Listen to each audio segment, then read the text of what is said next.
যদি আমার মেয়েকে মারা হয়, তাই একা একা তো কেউ আনতে পারেনি, তাহলে একা না, অনেকেই জড়িত। এবং সিবিআই প্রথমে সুপ্রিম কোর্টে বলেছে এটা বৃহত্তর ষড়যন্ত্র। বৃহত্তর ষড়যন্ত্র কি একাকে দিয়ে হয়? আর বলবো পরিষ্কার করে আরও, আমাদের রাজ্যের মুখ্যমন্ত্রী এমনকি ফেসবুকে দেখবেন একটা পোস্ট ছড়িয়েছে, রাজ্য চাইনি তাই মেয়েটা বিচার পায়নি।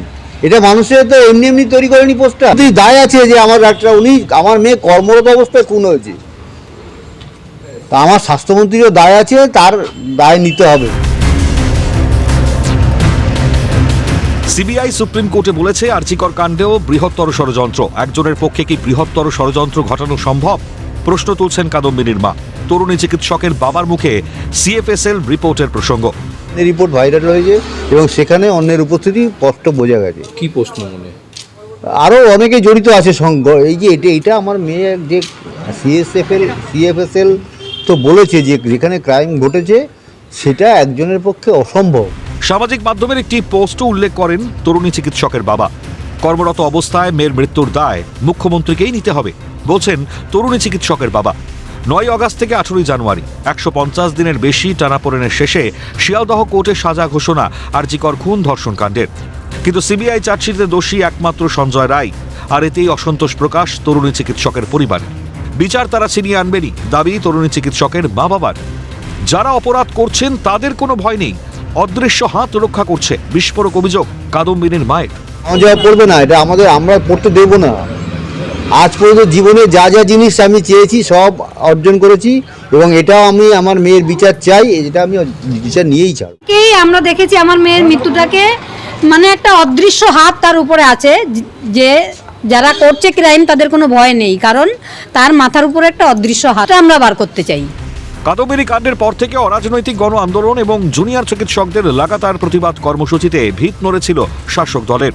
রাত দখল, দ্রোহের কার্নিভাল, জুনিয়র চিকিৎসকদের লালবাজার স্বাস্থ্য ভবন অভিযান, সময়ের সঙ্গে সেই আন্দোলন থিতু হলেও এখনও ধিকে ধিকে জ্বলছে আগুন।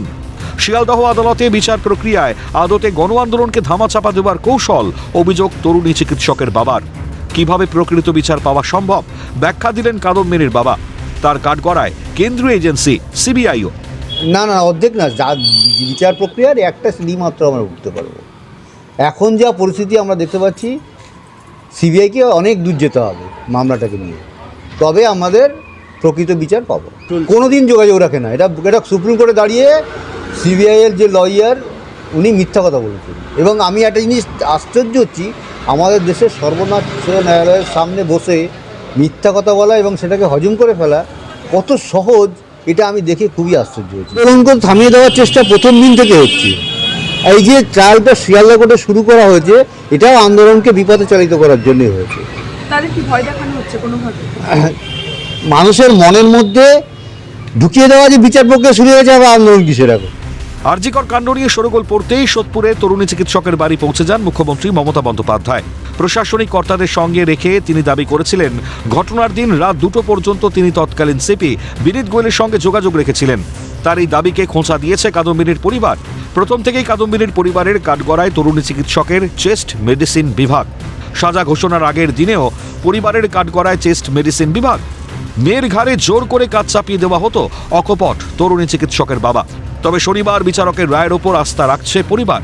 কিন্তু কিছু প্রশ্নের উত্তর পেতে হাইকোর্টে ও সুপ্রিম কোর্টে দরবার করেছে পরিবার।